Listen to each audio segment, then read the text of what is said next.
नमस्ते दोस्तों, वेलकम है आपका एडस्लैश में। आज हम लोग स्टार्ट करने वाले हैं नया टॉपिक जिसका नाम है वेरिएबल्स। तो आइए देखते हैं कि वेरिएबल्स होते क्या हैं। ओके, तो एग्जांपल लेते हैं, बहुत सिंपल सा एग्जांपल है। जैसे कि मान लीजिए कि मेरे पास एक कप है। ओके, और कप के अंदर मैं क्या डाल रहा हूँ कि पानी डाल रहा हूँ। तो पानी क्या है कि हमारे पास, अगर हम कोडिंग के टर्म्स में बात करते हैं, तो पानी क्या है हमारे पास? पानी इज डेटा। एंड जो कप है ना, कप इज अ वेरिएबल। ठीक है, इसको एक बार दोबारा समझेंगे। पहले हम देखते हैं कि इसकी डेफिनेशन क्या होती है। अगर हम वेरिएबल्स की बात करते हैं तो वेरिएबल्स क्या होते हैं? Variables are basically they are names given to the storage space where data gets store. ठीक है, मतलब जिस जगह पर हम लोग डेटा स्टोर कर रहे हैं तो उस जगह के नाम को हम क्या बोलते हैं? वेरिएबल। तो जैसे कि मान लीजिए, बहुत सिंपल से एग्जांपल लेके चल रहा हूं। अभी मैंने अपने कोड में लिखा,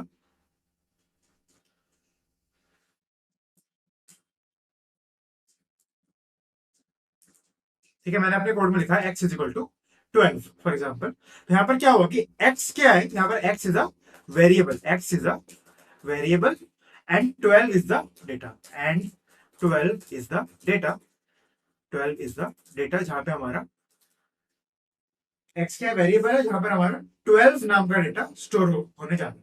ठीक है, एग्जाम्पल और ले लेते हैं। जैसे कि मान लीजिए मैंने लिखा अपने कोड में, आपने सुना होगा एक बहुत फेमस नाम है मन्नत। ओके, तो मन्नत क्या है? मन्नत आपने सुना होगा कि शाहरुख खान के घर का नाम है, राइट? तो अगर मैं अपने कोड में लिख रहा हूं मन्नत इज इक्वल टू शाहरुख, तो यहाँ पर देखेंगे कि जो मन्नत है, मन्नत क्या है कि उस घर का नाम है जहां पे आपने शाहरुख, हमने तो नहीं ऑब्वियसली, बट जिस जगह पे शाहरुख स्टोर्ड है, जिस जगह पे शाहरुख खान रहता है, उस जगह का नाम जो है वो मन्नत है। तो उसी तरीके से हमारे कोड में भी क्या होता है? वेरिएबल्स होते हैं। अब वेरिएबल्स हम बना क्यों रहे हैं, ये समझिए कि हमने वेरिएबल्स क्यों बनाए। जैसे मान लीजिए मैंने यहाँ पे लिखा एक्स इक्वल टू 12, तो मैंने बनाया क्यों एक्स?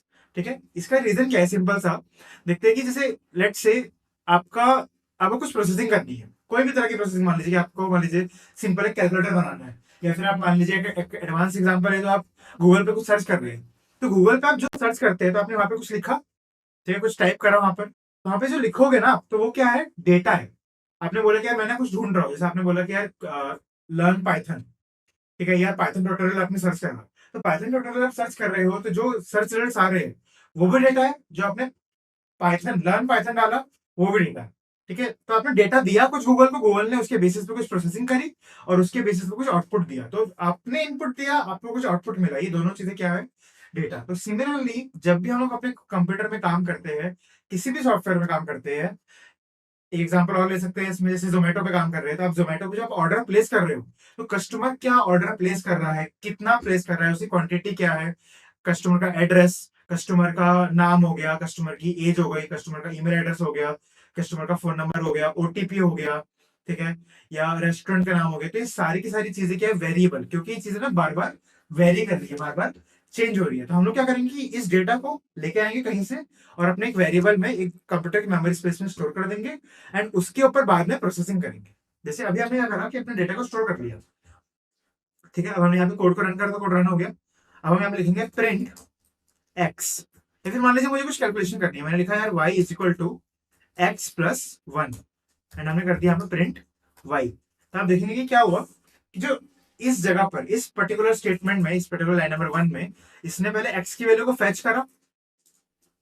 ओके, फेच करने के बाद इसने उसमें ऐड करा, फिर उसने जो नया डेटा आया, एक्स की वैल्यू क्या है? 12 है, और जो नया डेटा आया 1, ओके 1 आया, तो 12 प्लस 1 को इसने ऐड करा। ऐड करने के बाद जो न्यू वैल्यू बनी है, क्या है? 13, वो हमने क्या करा? वाई के अंदर जाके स्टोर कर दिया। इसमें एक्स के अंदर कुछ चेंजेस नहीं हुए। अगर आप एक्स देखोगे प्रिंट एक्स, तो आपका एक्स अभी भी सेम ही है। ठीक है, तो वेरिएबल्स क्या है? Variables are the name given to the storage space या मेमोरी स्पेस, कुछ भी बोल सकते हैं आप, वेयर डेटा गेट्स स्टोर्ड। अब इसमें एक चीज और पढ़ेंगे हम लोग, क्या? कि जब भी आप किसी चीज को नाम देते हैं ना, तो उससे कुछ रूल्स एंड रेगुलेशंस होते हैं। ये नहीं कि आपने कुछ भी उठा के नाम रख दिया।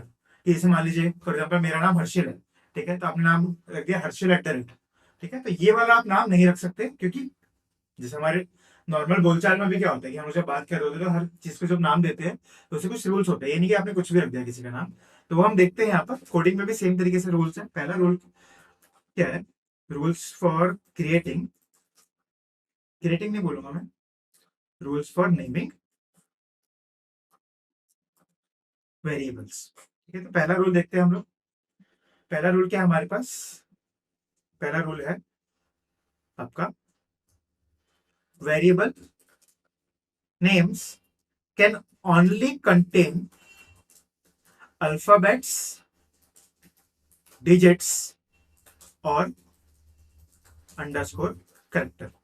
ठीक है, मतलब हम लोग वेरिएबल सिर्फ इन्हीं से बना सकते हैं। जैसे एग्जांपल अगर मैं आपको दूं, तो मैंने लिखा x इक्वल टू 12, कोई दिक्कत नहीं है, ये चल जाएगा। हमने बोला x1 इक्वल टू 12, ये भी चल जाएगा क्योंकि उसके अंदर डिजिट हो सकता है।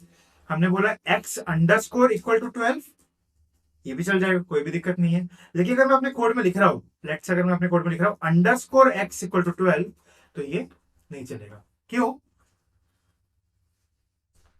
सॉरी, अंडरस्कोर x भी चल जाएगा। ओके, अगर मैं अपने कोड में लिख रहा हूँ let's say x at the rate equal to 12, तो ये नहीं चलेगा क्योंकि एट द रेट अलाउड नहीं है। आपके अल्फाबेट्स अलाउड है, डिजिट्स अलाउड है और अंडरस्कोर भी अलाउड है, लेकिन इन इन कैरेक्टर्स के अलावा अगर आप कुछ और डालेंगे वेरिएबल के नाम में, तो वो अलाउड नहीं है सिंपली। ठीक है, ये रूल्स हैं, रूल्स बने हुए हैं। दूसरा रूल क्या है? वेरिएबल नेम्स कैन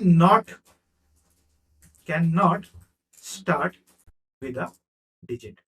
मतलब क्या हुआ इसके अंदर कि उसके अंदर जो आपका वेरिएबल का नाम है उसके अंदर डिजिट हो सकता है, लेकिन स्टार्टिंग में नहीं। जैसे हमने लिखा x1 इक्वल टू 12, तो वो चल जाएगा, कोई दिक्कत नहीं है। लेकिन अगर मैं अपने कोड में लिखता हूँ ना 1x इक्वल टू 12, तो ये अलाउड नहीं है। डिजिट स्टार्टिंग में नहीं हो सकता। आप इसको ऐसे कर लो, आपने बोला कि यार मेरे को डिजिट रखना ही रखना है, तो आपने कर दिया y12 equal to 12, y1x sorry equal to 12, ये चल जाएगा, कोई दिक्कत नहीं। लेकिन स्टार्टिंग में 1 डिजिट नहीं होना चाहिए, कोई भी तरह का डिजिट नहीं होना चाहिए। ठीक है, फिर आगे बढ़ते हैं हम लोग।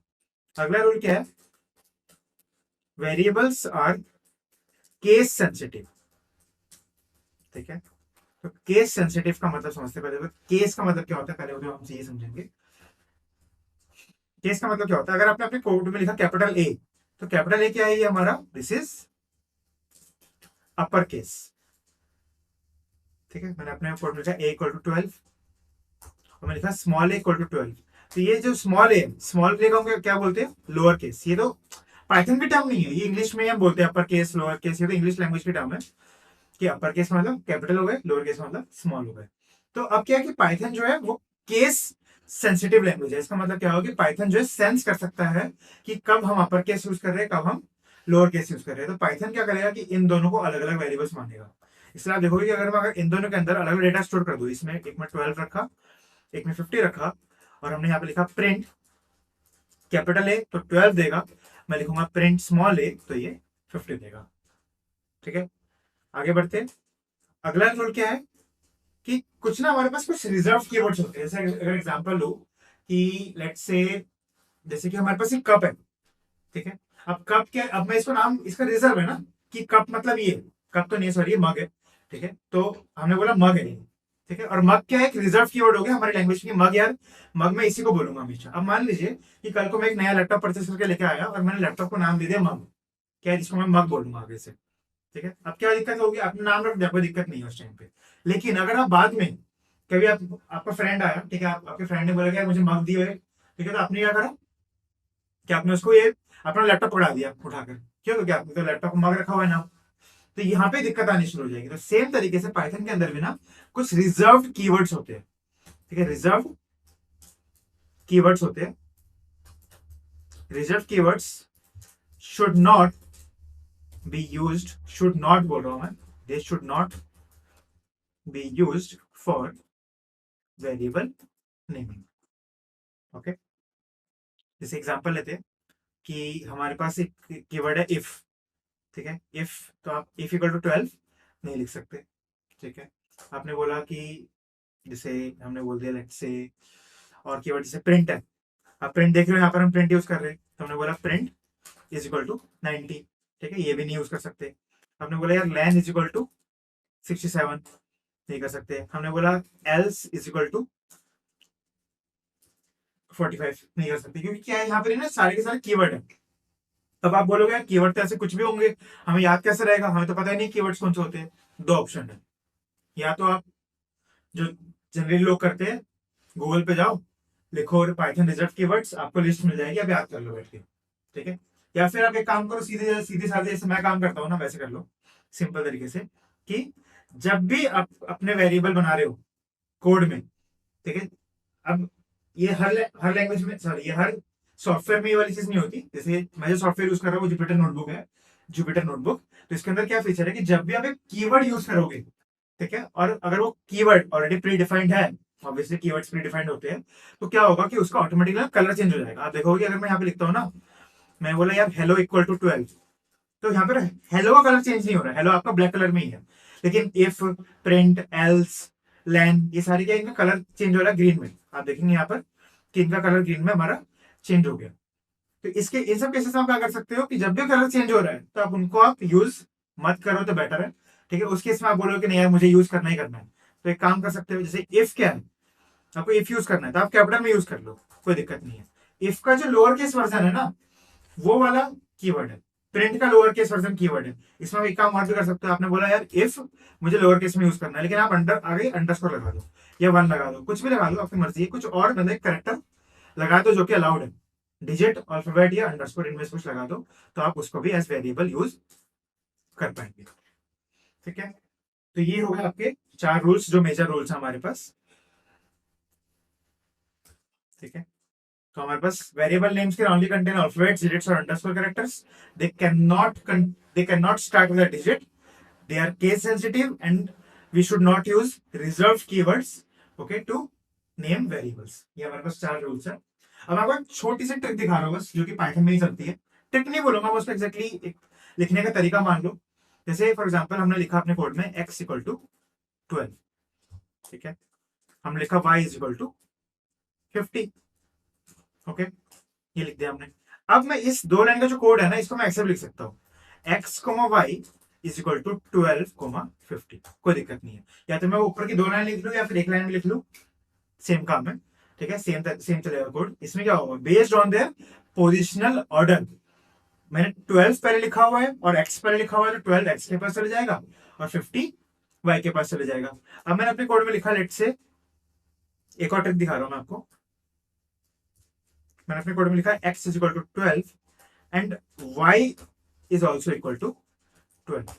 तो अब इन दोनों लाइन ऑफ कोड को हम कैसे लिख सकते हैं, x equal to y equal to 12, एक लाइन में काम हो गया हमारा बेसिक। तो यही बेनिफिट होता है पाइथन का। हम लोग बहुत सी चीजें ऐसे देखेंगे, मैं आपको जैसे जैसे वीडियोस आएंगी तो हम बताते रहेंगे आपको कि क्या क्या चीज उसमें हम कर सकते हैं। आप लिटरली 10 लाइन कोड को एक लाइन के अंदर लेके आ सकते हो, डिपेंडिंग ऑन कि क्या आप कोड कर रहे हो। बट हम कोड छोटा करने के बहुत सारे कोड छोटे करने के बहुत सारे तरीके होते हैं हमारे पास पाइथन में, तो वो हम 1 बाय 1 देखेंगे जैसे जैसे हमारी वीडियोस बनेंगे आगे। तो मुझे उम्मीद है कि आज आपको सब कुछ समझ में आया होगा, ठीक है। अब जो हमारा नेक्स्ट टॉपिक है, आज हम यहीं पे खत्म करेंगे। हमारा जो नेक्स्ट टॉपिक है इसके बाद, वो है डेटा टाइप्स इन पाइथन।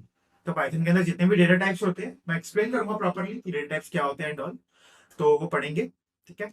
सो या that is all for today, and आप हमें सब्सक्राइब कर सकते हैं, एंड या happy coding with @। Thank you.